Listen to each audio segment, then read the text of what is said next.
दोस्तों, जनरली हम देखते हैं कि कंपटीशन एग्ज़ाम में चित्र वाले क्वेश्चन बहुत कम आते हैं। एक दो आते हैं या फिर कभी कभी तो आते ही नहीं हैं। लेकिन इस बार एनटीपीसी के एग्ज़ाम में चित्र वाले प्रश्न ज़्यादा पूछे गए हैं। और ऑर्डिनेंस फैक्ट्री में भी यदि हम देखें, पिछले जो भर्ती हुई थी उसमें, तो ऑर्डिनेंस फैक्ट्री में भी चित्र वाले क्वेश्चन पूछे गए थे। इसलिए अब हमें चित्रों को भी ध्यान से देखना ज़रूरी है, उनको याद रखना ज़रूरी है, क्योंकि कंपटीशन एग्ज़ाम में किसी भी प्रकार से उनको पूछा जा सकता है।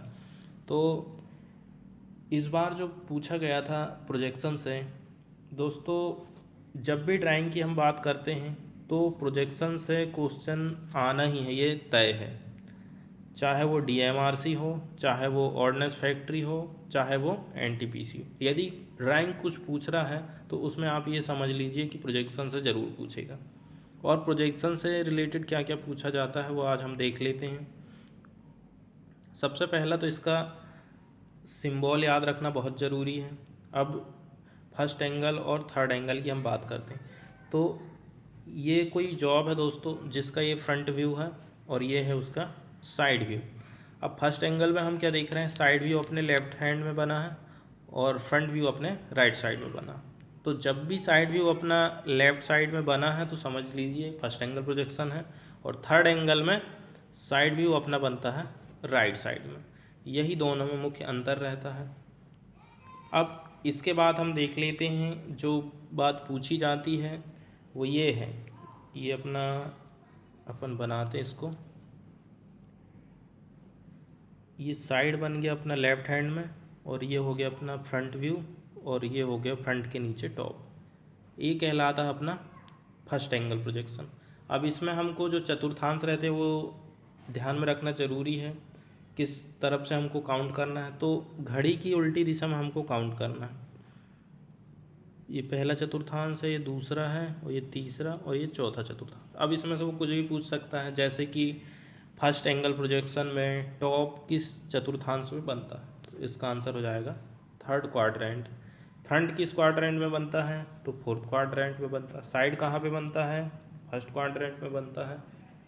इस प्रकार से। और इसमें एक और बात याद रखने वाली है कि इसमें वस्तु प्रथम चतुर्थांश में रखी जाती है और इसमें तृतीय चतुर्थांश में हम वस्तु को रखते हैं। अब ये हो गया फर्स्ट एंगल। अब हम एक दूसरे को पलट देते हैं, थर्ड एंगल बन जाए। जैसे कि साइड यहाँ है तो हम इसको उठा के यहाँ रख देते हैं, ये साइड हो गया। फ्रंट ये है तो इसके अपोजिट में 2 नंबर में फ्रंट को रख देते हैं, और टॉप यहाँ है तो इसको यहाँ पहुँचा देते हैं। अब साइड अपना राइट हैंड में चला गया, उसके बगल में फ्रंट है और फ्रंट के ऊपर में टॉप है। टॉप हमेशा टॉप में है तो ये हो गया अपना थर्ड एंगल प्रोजेक्शन, और साइड राइट में है तो अपना थर्ड एंगल प्रोजेक्शन। अब इसमें कई प्रकार के क्वेश्चन कर सकता है, जैसे कि टॉप का किस चतुर्थांश में रखा जाता है, फ्रंट किस चतुर्थांश में रखा जाता है, और साइड किस चतुर्थांश में रखा जाता है। तो ये सब बातें हैं जो हमको ध्यान में रखना है। इसके बाद एक और जो चीज़ है हमको ये देखना है, जैसे यहाँ पे हम खड़े हैं और यहाँ पे ये वस्तु रखी हुई है, तो इसका प्रोजेक्ट यहाँ से जो किरणें जाएंगी तो इसका प्रोजेक्शन यहाँ पे बनेगा। ये अपना कहला जाएगा फर्स्ट एंगल प्रोजेक्शन। लेकिन हम यहाँ हैं और उसका प्रोजेक्शन यहाँ बन रहा है और वस्तु ये है, तो प्रोजेक्शन दर्शक और वस्तु के बीच में, ऑब्जेक्ट के बीच में बन रहा है थर्ड एंगल में। लेकिन फर्स्ट एंगल में क्या होता है, ये ऑब्जर्वर और प्रोजेक्शन के बीच में ऑब्जेक्ट रहता है। ये फर्स्ट एंगल और थर्ड एंगल का मुख्य अंतर है।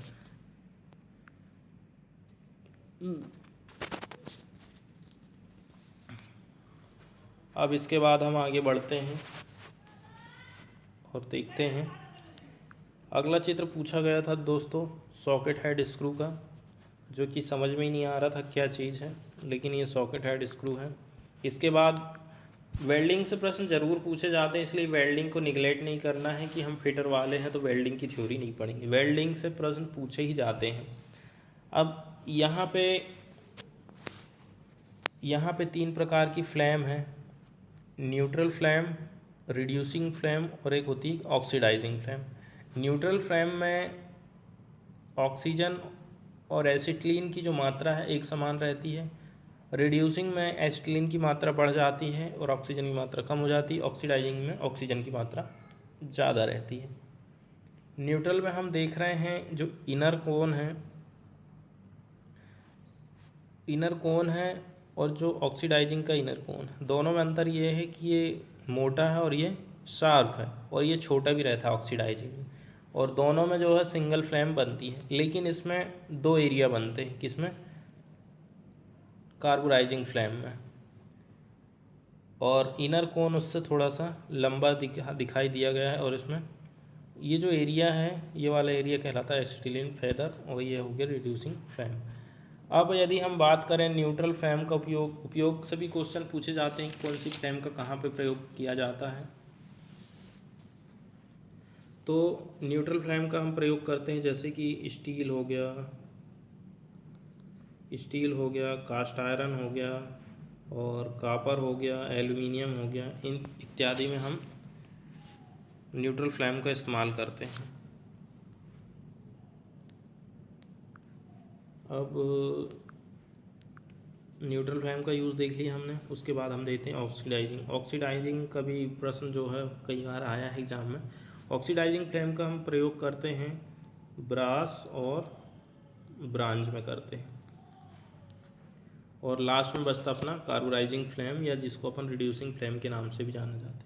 तो कार्बोराइजिंग फ्लेम का हम प्रयोग करते हैं मोल्टन मेटल और ए सर्टेन एलॉय स्टील और many of the non ferrous material के लिए, हार्ड सरफेसिंग एस स्टेलाइट इत्यादि के लिए हम कार्बोराइजिंग फ्लेम को प्रयोग करते हैं।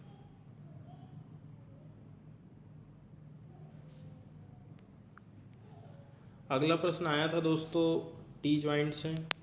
इस प्रकार का चित्र बना हुआ था, इसमें से हमको पहचान करना था कि कौन सा जॉइंट है, और ये हो गया टी के शेप में जॉइंट है, और यहाँ पे हम देख रहे हैं वस्तुओं को एक दूसरे के ऊपर लैप करके रखा गया है, इसलिए हमको लैप जॉइंट कहते हैं। और बट जॉइंट में क्या होता है, दोनों के सिरों को जोड़ा जाता है। और कॉर्नर जॉइंट में इस प्रकार का जॉइंट लगाया जाता है, और ये होती है एज जॉइंट, एज से इसको जोड़ा जाता है, में वेल्डिंग की जाती है। अब जो अगला प्रश्न आया था वो नर्लिंग से आया था। नर्लिंग के इस प्रकार से चित्र बने हुए थे, इनमें से हमको पहचानना था कि कौन सा ऑपरेशन इसमें दिखाया गया है। नर्लिंग से दोस्तों प्रश्न पूछे जाते हैं, या तो फिर पूछ लेगा डायमंड है कि क्रॉस है, या फिर नर्लिंग की परिभाषा पूछ लेगा। तो यहाँ पे चित्र पूछा गया था। और अगला जो प्रश्न था काउंटर सिंकिंग से था। काउंटर सिंकिंग का ये चित्र इसमें बना दिया गया था, और इसमें से पूछा गया था कि कौन सा ऑपरेशन है। तो इसमें जो होल रहता है उसके एजों को बेवलिंग की जाती है, ताकि काउंटर सिंक हेड स्क्रू को हम इसमें बैठाल सकें। अगला प्रश्न पूछा गया था सर्कुलर सा ब्लेड का। इसमें से हमको पहचानना था कि ये किसका चित्र है, तो ये सर्कुलर सा ब्लेड है। और इसके बाद आया था सीरी का अर्थ, उसमें पूछा गया था 5S से। तो सीरी का अर्थ होता है दोस्तों शॉर्ट करना, शॉर्ट आउट, या फिर कहते हैं जो अनावश्यक चीज़ें हैं, अननेसेसरी थिंग्स हैं, मटेरियल है, उनको अलग करना। उसके बाद आता है सीटोन, उसका मतलब है कि अरेंज में हमको जमाना, जैसे कि जो हमें लगना है पहले उसको हम पहले रखेंगे, जो बाद में लगना है उसको हम बाद में रखेंगे। इसके बाद है क्लीनिंग करना, clean the work place and equipment, कार्यस्थल और जॉब की क्लीनिंग करना है।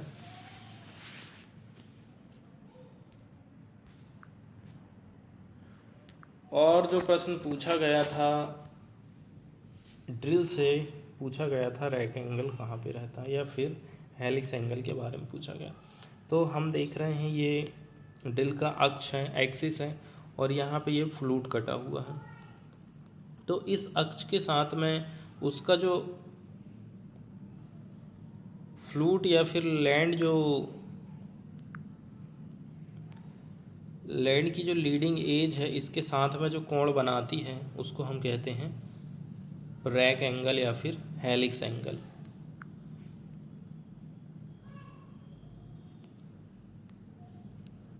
दोस्तों कुछ क्वेश्चन ऐसे भी थे जो थ्योरी की बुक्स में से पूछे गए हैं या फिर मेरे को मिल गए हैं, तो उनको मैंने यहाँ पे शामिल किया हूँ। तो चलिए देख लेते हैं। यहाँ पे प्रश्न पूछा गया था हीट ट्रीटमेंट से। हीट ट्रीटमेंट के अंतर्गत पूछा गया था लिक्विड कार्बोराइजिंग से या फिर साल्ट बाथ कार्बोराइजिंग भी हम जिसको बोलते हैं। इसमें हमको ये बताना है कि जो साल्ट बाथ रहता है जिसमें जिसको गर्म करते हैं और जिसमें जॉब को अपन डुबाते हैं और फिर उसकी क्वेंचिंग करते हैं, तो इस साल्ट बाथ में किसका किसका प्रयोग हम नहीं करते हैं। तो इसमें sodium carbonate, sodium cyanide, barium chloride, इन सभी का प्रयोग करते हैं। केवल सोडियम सल्फेट का इसमें इस्तेमाल नहीं किया जाता है। ये याद रखना, बहुत कन्फ्यूजन वाला रहता है। आगे प्रश्न देखते हैं। स्टेनलेस स्टील से प्रश्न पूछा गया था। स्टेनलेस स्टील से एक प्रश्न आया था, स्टेनलेस स्टील का गलनांक कितना होता है। तो इसका गलनांक होता है लगभग 1500 डिग्री सेंटीग्रेड। अब इसमें से जो पूछा गया है, निकिल क्रोम स्टील के नाम से भी इसको जाना जाता है। पूछा गया था कि कौन कौन से इसमें मिश्रण तत्व होते हैं, तो इसका सही आंसर हो जाएगा क्रोमियम और निकिल। अगला प्रश्न पूछा गया था दोस्तों एल्युमिनियम से। एल्युमिनियम का मुख्य रासायनिक गुण कौन सा होता है। तो एल्युमिनियम सॉफ्ट होता है। इसके बाद पूछा गया था केस हार्डनिंग से। केस हार्डनिंग हम करते हैं माइल्ड स्टील के जॉब में या फिर लो कार्बन स्टील के जॉब में, जिसमें कार्बन की मात्रा कम रहती है। उसकी संपूर्ण सरफेस को हम हार्ड नहीं कर सकते हैं, तो केवल बाहरी सतह को हार्ड बनाया जाता है, जिसे हम केस हार्डनिंग कहते हैं। तो इसमें क्या रहता है, जो कोर रहेगा वो टफ और डक्टाइल रहेगा और जो बाहरी सरफेस है वो हार्ड बन जाती है। इसे हम कहते हैं केस हार्डनिंग। अगला प्रश्न जो चित्र में हम देख चुके हैं, रैक एंगल का चित्र देखे थे हमने, तो वहीं से जो प्रश्न उसमें पूछा गया था कि एक angle formed by the leading edge of land, मतलब एक एंगल का बनना किसके द्वारा, लीडिंग एज ऑफ लैंड की जो लीडिंग एज है और ड्रिल की जो एक्सिस रहता है उसके बीच का जो एंगल बनता है उसे हम कहते हैं रैक एंगल या फिर हेलिक्स एंगल। यहाँ से एक और क्वेश्चन पूछा जाता है कि ड्रिल में रैक एंगल का पता किससे चलता है, तो इसका आंसर होता है हेलिक्स एंगल। ये प्रश्न ऑर्डिनेंस फैक्ट्री वगैरह में पूछा गया है। जनरली जो हेलिक्स एंगल है कितना रहता है, 30 डिग्री रहता है। नॉर्मली पॉइंट एंगल जो प्रश्न पूछा जाता है, जनरली पॉइंट एंगल के बारे में पूछा जाता है, कई बार एग्जाम में आया 118 डिग्री। चीजल एज एंगल कितना रहता है, 120 से 135। और ये भी ध्यान देने लायक प्रश्न है कि यदि मेटल हार्ड होते जा रहा है तो उसका जो एंगल है 118 से बढ़ते जाए। मेटल यदि सॉफ्ट होते जाता है तो 118 से उसका पॉइंट एंगल कम होते जाता है। अब हम आगे देख लेते हैं। नर्लिंग की मैं बात कर रहा था कि नर्लिंग में हमको चित्र पूछा गया था, लेकिन नर्लिंग से सबसे ज़्यादा जो प्रश्न पूछा जाता है वो यही बनता है। सेम टू सेम वर्ड रहते हैं। An operation of embossing a diamond shape pattern on the surface of work piece. Job की सरफेस पर डायमंड शेप की हम डायमंड पैटर्न की इम्बोजिंग करते हैं, मतलब उकेरना, उसे कहते हैं नर्लिंग। फेसिंग से भी कई बार प्रश्न पूछा गया, सेम टू सेम पूछा जाता, कोई चेंज नहीं किया जाता। तो इसके अंतर्गत ये जॉब है, इसका जो एंड है इसकी हम मशीनिंग करते हैं। Machining the ends of a work piece to produce flat surface. यहाँ से हम ऐसी फ्लैट सरफेस बनाते हैं, इसको स्क्वायर विथ एक्सिस। स्क्वायर मतलब ये अक्ष के साथ में एक स्क्वायर के रूप में उसकी सरफेस को हम बनाते हैं। चैम्फरिंग करना किसके बाद ज़रूरी हो जाता है, तो चैम्फरिंग करना ज़रूरी हो जाता है थ्रेड कटिंग के बाद, ताकि पार्ट अच्छी तरह से बैठ सकें या फिर उसकी जो शार्प एज रहती है वो भी जो है नुकसान ना पहुंचाए। लीड स्क्रू में कौन सी थ्रेड काटी जाती है, 177वां प्रश्न है, तो इसका सही आंसर है सिंगल स्टार्ट। और कई बार प्रश्न पूछा जाता है कौन सी थ्रेड रहती है, तो एक्मे थ्रेड रहती है। एक्मे का एंगल पूछ लेता है कि कितने एंगल वाली थ्रेड रहती है, तो 29 उसका आंसर हो जाएगा। 178वां जो प्रश्न है पूछा गया है, maximum production of small and slender parts किसके द्वारा संभव है या किसके द्वारा किए जाते हैं? तो इसका सही आंसर है मल्टी स्पिंडल ऑटोमेटिक लेथ। दोस्तों, थ्योरी के जितने अधिक से अधिक क्वेश्चन मेरे को याद थे उनको मैंने इसमें शामिल कर दिया हूँ। तो चलिए देखते हैं कौन कौन से प्रश्न पूछे गए थे थ्योरी से। पहला प्रश्न देखते हैं। पहला प्रश्न पूछा गया था हेक्साब्लेड से, हेक्साब्लेड का साइज हम कहाँ से लेते हैं? तो इस प्रकार के प्रश्न बहुत पूछे जाते हैं, किसी का भी साइज पूछ लिया जाता है। फाइल का साइज कहाँ से लिया जाता है, हेक्साब्लेड का साइज कहाँ से लेते हैं, पंच का साइज कहाँ से लेते हैं, या फिर जो डिवाइडर रहते हैं उनका साइज कहाँ से लिया जाता है। इस प्रकार से साइज से प्रश्न बहुत पूछे जाते हैं, इसलिए इतना तो हमको इसको तो परफेक्टली हमको याद रखना ही है कि किसी भी चीज़ का साइज कहाँ से लिया जाता है। तो हेक्साब्लेड में जो होल रहते हैं जहाँ पे पिन को फंसाया जाता है उसके सेंटर से सेंटर की जो दूरी रहती है उससे हम हेक्साब्लेड का साइज लेते हैं। अगला प्रश्न पूछा गया है फीट से। फीट को किस में व्यक्त किया जाता है? तो फीट को हम व्यक्त करते हैं रिवोल्यूशन पर mm में। मतलब एक चक्कर में ड्रिल या फिर किसी भी कटिंग टूल्स के द्वारा जॉब में वो जितना mm प्रवेश करता है उसे हम कहते हैं फीड। चक्कर प्रति mm में भी इसको बोल सकते हैं या फिर रिवोल्यूशन पर mm बोल सकते हैं। अगला प्रश्न पूछा गया था बोरिंग से। तो बोरिंग को देख लेते हैं हम। जैसे कि ये जॉब है और यहाँ पे जॉब में ये होल किया गया है। अब ये पहले से किया हुआ गया होल है, यदि इसको इसके डाया को हमको यदि बढ़ाना है तो इस प्रक्रिया को हम कहते हैं बोरिंग। अगला प्रश्न था सॉकेट हेड का चित्र दिया गया था, ये हम देख चुके हैं। पाइप का साइज कहाँ से लिया जाता है? ये एक चित्र बना हुआ था इस टाइप से पाइप का, और इसमें पूछा गया था कि इसका साइज कहाँ से लिया जाता है। तो पाइप का साइज लेते हैं हम उसके इंटरनल डाया से, और जो ट्यूब रहता है उसका साइज हम लेते हैं इसके आउटर डाया से। अब पाइप के साइज के बाद हम देखते हैं छठवां प्रश्न है केस हार्डनिंग वाला, ये देख चुके हैं। साइनाइडिंग का भी हम देख चुके हैं और एल्यूमिनियम का गुण भी हम देख चुके हैं। स्टेनलेस स्टील का गलनांक लगभग 1500 होता है और इसमें क्या क्या पाया जाता है? निकिल क्रोमियम स्टील के नाम से भी इसको हम जानते हैं। 10वां प्रश्न था वेल्डिंग से कि वेल्डिंग में कौन सा अग्निशामक या फिर फायर एक्सटिंग्विशर प्रयोग में लाया जाता है वेल्डिंग के वर्कशॉप में? तो इसके लिए हम प्रयोग करते हैं CO2 वाला। और फिर इसके बाद है वेल्डिंग के दौरान कौन से चश्मे का प्रयोग किया जाता है? तो वेल्डिंग से जो आर्क निकलती है, जो हानिकारक आर्क रहती है, वो आँखों में हमारे डायरेक्ट ना जाए, इसलिए हम क्या करते हैं डार्क ग्लास का प्रयोग करते हैं। लेथ मशीन में ड्रिल को कहाँ पर पकड़ा जाता है? तो लेथ मशीन में ड्रिल को हम पकड़ते हैं टेल स्टॉक के स्पिंडल में। अगला प्रश्न था 13वां बेंच वाइज से था। बेंच वाइज को हम पैरेलल जा वाइज क्यों कहते हैं? तो इसका कारण ये है कि यदि कोई जॉब है, ये इस प्रकार का जॉब, यदि इसकी पैरेलल साइड को हम यदि पकड़ना है तो बेंच वाइज का प्रयोग करते हैं, इसलिए पैरेलल जा वाइज इसको हम कहते हैं। वाइज क्लैम्प का उपयोग क्या है? वाइज क्लैम्प का प्रयोग हम करते हैं जॉब की जो फिनिश्ड सरफेस रहती है उनकी फिनिशिंग को ख़राब होने से बचाने के लिए।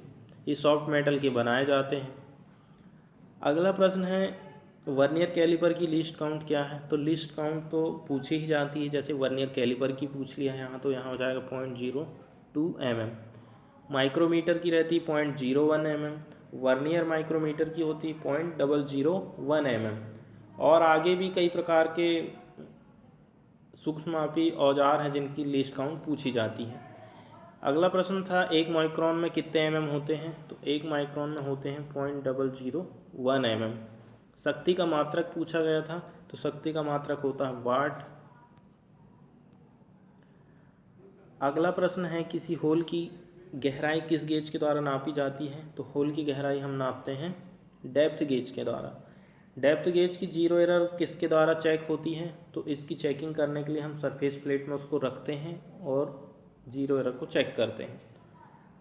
हार्ड एलॉय स्टील की मशीनिंग करते समय किस प्रकार के चिप्स बनते हैं? तो चिप्स से भी आजकल प्रश्न आने लगे हैं, जो कि डिप्लोमा वालों की बुक के क्वेश्चन रहते हैं। तो जब भी हार्ड के साथ साथ में यदि टफनेस का भी है तो वहाँ पे डिसकंटिन्यूस चिप्स बनते हैं, और केवल हार्ड के लिए भी, हार्ड और ब्रिटल के लिए भी जो है डिसकंटिन्यूस चिप्स बनते हैं, मतलब टूट टूट कर जो चिप्स बनते हैं वो। फीड की परिभाषा बताना है तो एक चक्कर में कटिंग टूल्स द्वारा जॉब में जितना प्रवेश किया जाता है उसको हम कहते हैं फीड। नट में कौन सी थ्रेड काटी जाती है? तो नट में इंटरनल थ्रेड रहती है। नट से और भी कई प्रकार के क्वेश्चन आते हैं, जैसे अलग अलग टाइप के जो नट रहते हैं उनका हम प्रयोग कहाँ करते हैं?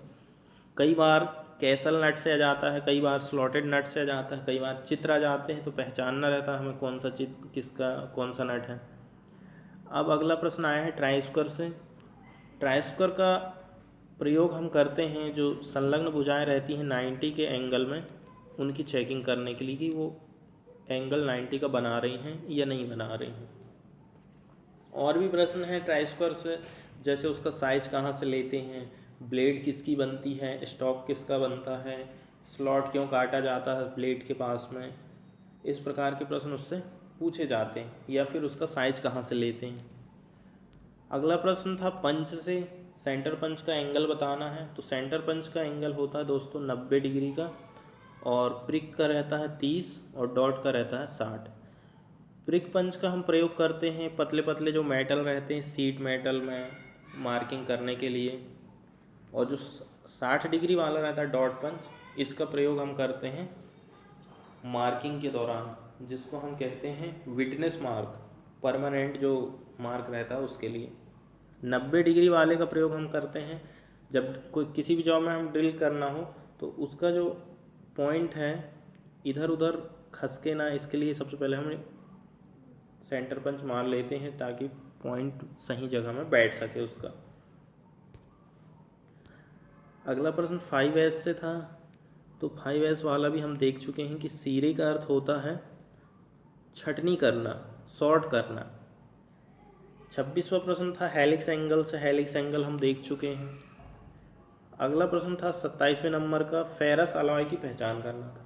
तो फेरस अलॉय हम जानते हैं स्टेनलेस स्टील है, हाई कार्बन स्टील है, एलॉय स्टील है, कास्ट आयरन, रॉट आयरन, ये सब फेरस अलॉय के अंतर्गत आते हैं। अगला प्रश्न था न्यूट्रल फ्लेम से, जो हम चित्र इसका देख चुके हैं। और भी जो वेल्डिंग से पिछली बार एनटीपीसी में जो प्रश्न आया था वो आया था कंज्यूमेबल इलेक्ट्रोड का हम प्रयोग किस में करते हैं, कौन सी वेल्डिंग में, और एक जो इम्पोर्टेंट है नॉन कंज्यूमेबल, बहुत कन्फ्यूजन रहता है। तो कंज्यूमेबल का प्रयोग हम करते हैं MIG वेल्डिंग में, मेटल इनर्ट गैस वेल्डिंग, और नॉन कंज्यूमेबल का प्रयोग करते हैं हम TIG, tungsten inert gas welding. जब भी नॉन आया तो TIG और कंज्यूमेबल आया तो MIG, ये हमको याद रखना है। 29वां प्रश्न था पानी के अंदर कटिंग करने के लिए कौन सी फ्लेम का इस्तेमाल किया जाता है। तो इसके लिए हम करते हैं ऑक्सी हाइड्रोजन फ्लेम का प्रयोग करते हैं। अब तीसरा जो प्रश्न था सेफ्टी से रिलेटेड था, वर्कशॉप में सेफ्टी से आपको किस प्रकार से कार्य करना है। तो हमको खुद की सुरक्षा और मशीन की सुरक्षा और किसी भी मशीन को चलाने के जो नियम हैं उनको ध्यान में रखते हुए कार्य करना है। अगला प्रश्न है ग्राइंडिंग से, ग्राइंडिंग का हम सिंबल देख लेते हैं। कई बार ऐसा प्रश्न आया कि जो रफनेस है उसको किसके द्वारा व्यक्त करते हैं। तो रफनेस को हम व्यक्त करते हैं त्रिभुज के द्वारा। कई बार ये प्रश्न आया है कि इसको हम कितने डिग्री में बनाया जाता है त्रिभुज को। तो दोनों तरफ से 60-60 डिग्री का ये एंगल बना होता है। और इस बार जो प्रश्न पूछा गया था वो इस प्रकार से था, यहाँ पे एक गोला बना हुआ था, इसमें बताना था कि ये क्या प्रदर्शित करता है। तो इसका अर्थ ये हुआ जब भी यहाँ पे गोला लगा दिया जाता है इसका मतलब है अब और भी जो कोई ऑपरेशन नहीं करना, कोई मशीनिंग या कोई मेटल हमको हटाना नहीं है। अब ग्राइंडिंग के सिंबल में से एक जो सबसे महत्वपूर्ण है वो हम देख लेते हैं। सबसे पहले हम ग्राइंडिंग का सिंबल बना लेते हैं। ये अपना हो गया ग्राइंडिंग का सिंबल। अब इसमें हम नेम देते हैं ABCDE और लास्ट में यहाँ दे देते हैं अपन F। ये आपको क्रम याद रखना। क्रम यदि आपको याद नहीं है तो आप बहुत कन्फ्यूजन हो जाएंगे। ए कहते हैं हम रफनेस की वैल्यू या फिर ग्रेड भी बोल सकते हैं, N1 से जो N12 तक रहता है उसको। अगला है किस विधि के द्वारा हम जो है मशीनिंग किए हैं, उसको यहाँ पे बी से रिप्रेजेंट करते हैं। सी नंबर का अर्थ है सैम्पलिंग की लेंथ और डी का अर्थ है डायरेक्शन ऑफ ले, मतलब किस दिशा में फिनिशिंग कार्य किया गया है। और ई यहाँ पे हम दर्शाएंगे अलाउंस को। और जो स्पेशल जो केस रहता है जिसको हम एफ के यहाँ पे जो दर्शाया गया है, इसका अर्थ होता है अदर रफनेस वैल्यू। तो ये सिंबल बहुत महत्वपूर्ण है दोस्तों, इसको भी हमको ध्यान में रखना है। और जो पूछा जाता है जैसे कि N12 का मान कभी कभी पूछ लेता है, N12 का मान कितना माइक्रोन रहता है, तो इसको हम दर्शाते हैं इस सिंबल के द्वारा और इसका रहता है 50 माइक्रोन। ये N12 का मान काफ़ी बार जो है पूछा जाता है। अब हम और देख लेते हैं, कभी कभी ये भी पूछा जाता है जैसे कि 16 से लेके 40 माइक्रोन, 16 माइक्रोन तक, 16 से कम और 80 माइक्रोन या उससे ऊपर। तो इसको हम दर्शाएंगे 2 त्रिभुज से। इसके लिए रहेंगे 3 त्रिभुज, इसके लिए रहते हैं 4 त्रिभुज और लास्ट में आता है 80 माइक्रोन या उससे अधिक, तो उसके लिए ये सिंबल इस्तेमाल में लाया जाता है। अब एक और चीज़ हमको याद रखना है, वो मैं बता देता हूँ। N1 से लेके N3, N1, N2, N3, यहाँ रहेगा N4, N5 और N6, N7, 8 और N9, नीचे रहेगा 10 और 11। यहाँ पे हमको देखना है कितने कितने त्रिभुजों के द्वारा दर्शाना है। यहाँ रहते हैं अपने 4 त्रिभुज, N4 से लेके N6 तक रहते हैं 3 त्रिभुज, N7 से 9 तक रहते हैं 2 त्रिभुज, 10 और 11, N10 और N11 एक त्रिभुज के द्वारा दर्शाया जाता है। और लास्ट में जो बच गया था अपना N12, इसके लिए जो सिंबल रहता है ये रहता है। अब हम देख लेते हैं, ग्राइंडिंग का सिंबल हम देख चुके हैं। इसके बाद हम देखना था हमको थर्ड एंगल का सिंबल, तो ये भी चित्र के द्वारा हम समझ चुके हैं। ग्राइंडर का चित्र पूछा गया था जिसमें सर्कुलर सा ब्लेड का चित्र दिया था। टी जॉइंट का चित्र हम देख चुके हैं। अब जो प्रश्न था किस गियर के द्वारा 90 डिग्री में पावर का ट्रांसमिशन किया जाता है, तो जो मीटरे गियर रहता है वो 90 डिग्री में पावर का ट्रांसमिशन करता है, या फिर बेवल गियर के अंतर्गत ही ये मीटर गियर आता है। गियर से और भी कई प्रकार के क्वेश्चन पूछे जाते हैं, जैसे स्पेयर गियर से पूछ लेता कई बार हेलिकल गियर से पूछ लेता है।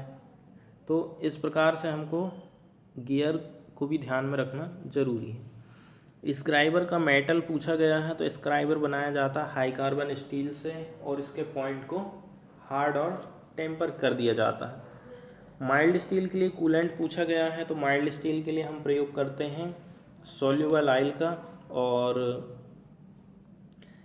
माइल्ड स्टील के लिए सोल्यूबल ऑयल, मिट्टी का तेल हम प्रयोग करते हैं एल्यूमिनियम की कटिंग करते समय। कास्ट आयरन को सूखा काटा जाता है या फिर ड्राई एयर बोलते हैं। अगला प्रश्न है क्लीयरेंस फिट से यहाँ पे प्रश्न पूछा गया है। तो क्लीयरेंस फिट कब होगा, जब होल का साइज बड़ा होगा और शाफ्ट का साइज छोटा होगा, उस समय क्लीयरेंस फिट होता है। नर्लिंग ऑपरेशन का चित्र हम देख चुके हैं, काउंटर सिंकिंग का भी चित्र देख चुके हैं। दोस्तों अगला प्रश्न था सबसे फाइन ग्रेन साइज को हमको पहचानना है।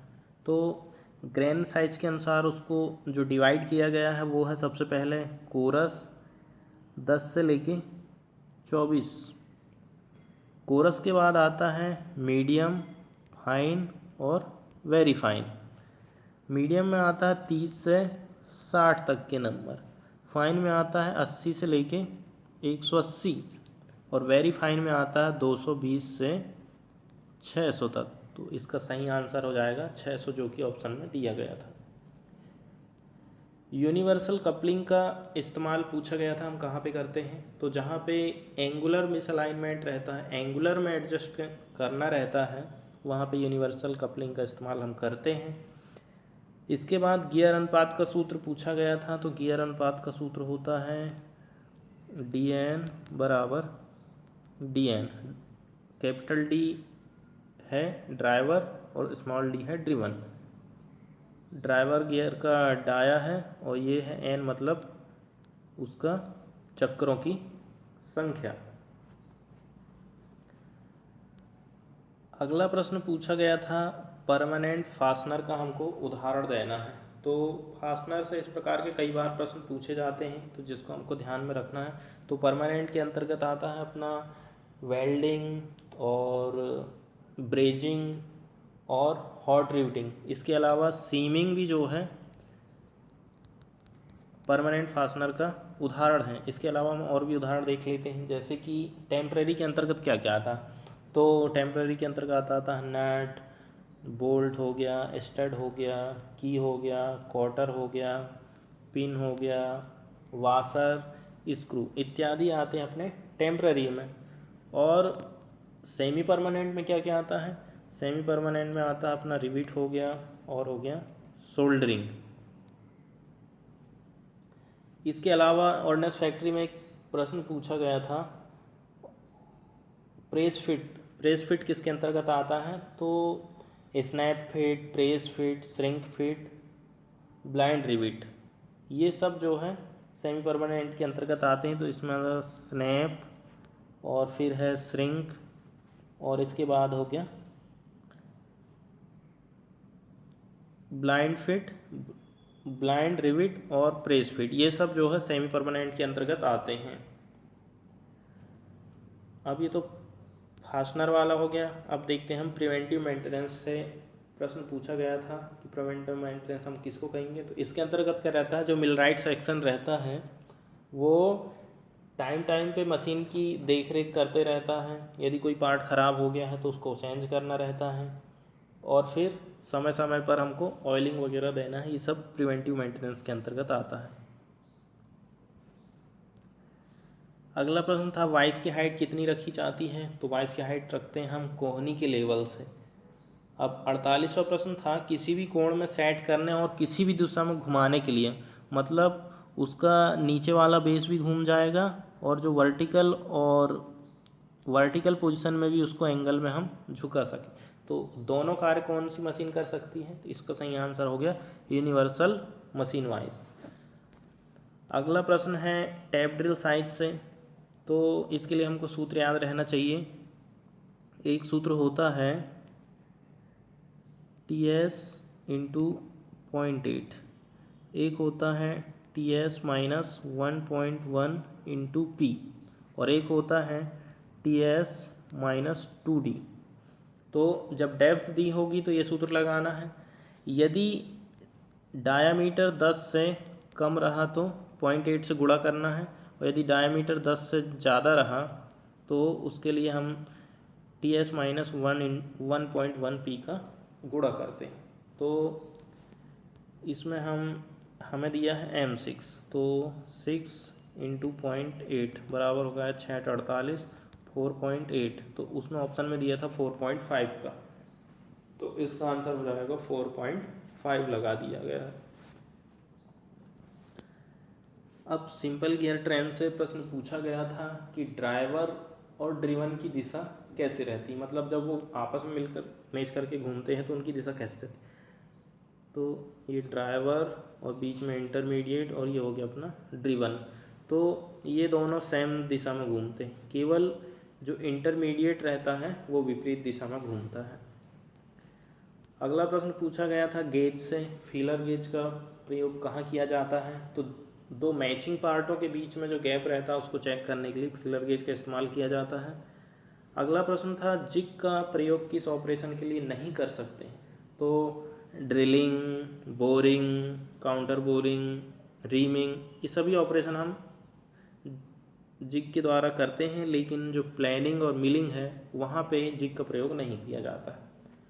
अगला प्रश्न पूछा गया था कि कौन सा कार्य लुब्रिकेंट का नहीं है, तो इसमें एक ऑप्शन था जॉब को ठंडा करना, तो लुब्रिकेंट जॉब को ठंडा नहीं करता है, जॉब को ठंडा करने का काम करता है कूलेंट, जॉब को और टूल को ठंडा करने का काम करता है। इसमें लुब्रिकेंट के काम कौन कौन से, जैसे कि फ्रिक्शन कम हो जाता है, स्पीड बढ़ जाती है, गर्मी कम हो जाती है, और जॉब को ठंडा करना, ये काम इसका ऑप्शन वाला सही होगा इसका।